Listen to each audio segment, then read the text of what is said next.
নে, এসে পড়েছি আমরা। কবে থেকে তুই তো গ্রামে আসার জন্য ছটফট করছিলিস ভাই? এতদিনে শান্তি আছে তো? হ্যাঁ, শান্তি হয়েছে, কিন্তু গ্রামের শুরুতে ওটা কিসের মূর্তি রাখা রয়েছে বলতো? হ্যাঁ, দেখলাম। এটা কে রে উদয়? তোদের গ্রামের কোনো স্বাধীনতা সংগ্রামী নাকি? কই না তো, আমাদের গ্রামের কোনো স্বাধীনতা সংগ্রামী বা বিশিষ্ট মহিলা কেউ ছিল বলে তো আমার জানা নেই। ও মাঝি ভাই! হ্যাঁ বাবু, বলুন। মাঝি ভাই, বলছি গ্রামের প্রান্তে ওটা কার মূর্তি গো? ওই মূর্তির দিকে তাকানোর দরকার নেই বাবু। দেখুন, আপনারা এখানে বেড়াতে এসেছেন, বেড়ান, আনন্দ করুন, কিন্তু এইসব প্রশ্ন করবেন না। আমি আমি বলতে পারবো না। যার মানে বলতে পারবে না কেন? এমন কি আছে এই মূর্তিতে? দেখুন বাবু, গ্রামের লোকেরা সকলে ওটা এড়িয়ে চলে, তাই আমায় জিজ্ঞেস করবেন না। আপনারা এখানে এসেছেন কেন শুধু শুধু এইসব বিষয়ে জড়াচ্ছেন? আমি আমি আসি। বাবা, মাঝি এমন করলো যেন আমি কোনো নিষিদ্ধ জিনিস নিয়ে জিজ্ঞেস করে ফেলেছি। অদ্ভুত তো। এর একটু এরকম ধরনেরই হয়, কিন্তু এখনো তো জমিদার বাড়ি থেকে কেউ এলো না। সেটাই তো ভাবছি রে। বাবা তো বলেছিল গাড়ি পাঠিয়ে দেবে, কিন্তু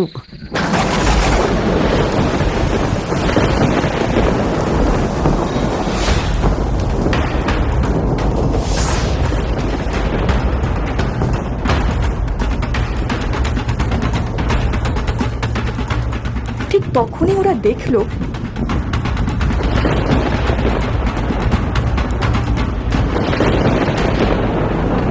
মহিলা ওদের তিনজনকে দেখে সবিস্ময় জিজ্ঞাসা করলো, তোমরা ওই বৃষ্টির মধ্যে আটকে পড়েছো বুঝি? হ্যাঁ, আর বলবেন না, আমরা এই গ্রামে এসে পৌঁছালাম এমন সময় বৃষ্টিতে নামলো যে কি বলবো। তা আপনি ওই গ্রামে নতুন বুঝি? না না, আমি এই গ্রামেরই বাসিন্দা। আপনি গ্রামের বাসিন্দা, তাহলে তো আপনি নিশ্চয়ই জানবেন এই গ্রামের প্রান্তে খেয়াঘাটের ধারে যেই আবক্ষ মূর্তিটা রয়েছে সেটা কার বলতে পারবেন? বাবা, ওই মূর্তির কথা তোমরা জেনে কি করো? গ্রামে অনেক দেখার জিনিস আছে, সেগুলো দেখো, ঘোরাঘুরি করো, কিন্তু ওই মূর্তির বিষয়ে জিজ্ঞেস করো না। গ্রামের লোকে বলে ওই মূর্তি এড়িয়ে যাওয়াই ভালো। ধুর বাবা, আপনাদের কি ব্যাপার বলুন তো? সকলে এরকম একই কথা বলছেন কেন? এমন কি আছে এই মূর্তিতে? আর এই মূর্তিটাই বা কার? ওই মূর্তিটা কালামণির। বাবা, কালামণি? এরকম আবার নাম হয় নাকি? হয় হয়, জন্মের পর মাকে হারিয়েছিল মেয়েটা, আর জন্মের 1 মাস পরে বাবাকে। গায়ের রং চাপা ছিল বলে কাকা কাকিমা ওর নাম রেখেছিল কালামণি। কিন্তু কালামণির মূর্তি এইভাবে গ্রামের মুখে বসানো হলো কেন? এর কারণ কি? তার পেছনে অনেক বড় কারণ আছে, কিন্তু সেসব জানতে গেলে তোমাদের যে অনেক বড় কাহিনী শুনতে হবে।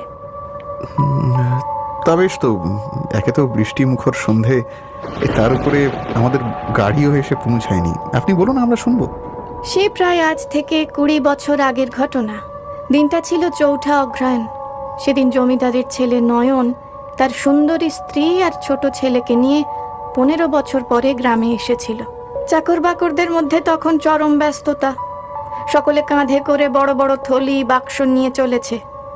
সেই প্রথমবার কালামণির সঙ্গে নয়নের দেখা হলো।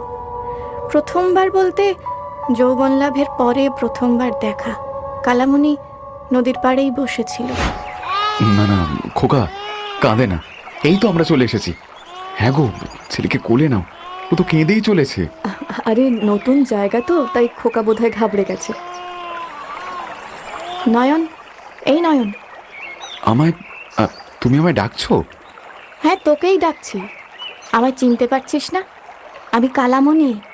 ও, তুই কালামণি? হ্যাঁ, তোকে চিনতে পারবো না তাই হয়? কতদিন পরে দেখা বলতো। ওই সেই গুরুমশাইয়ের পাঠশালায় আমরা একসাথে পড়তাম। কত বড় হয়ে গেছিস রে। হ্যাঁ, দিন তো কম পেরোলো না। দেখতে দেখতে 15টা বছর কেটে গেল। তুই তো ছেলে বউ নিয়ে সংসারী হয়ে গেছিস দেখছি। এই, এটা কি হয়েছে গো? আরে কিছু হয়নি, ও আমার ছোটবেলার বান্ধবী। তুমি খোকাকে নিয়ে বাড়ি যাও, আমি ওর সাথে একটু কথা বলেই আসছি।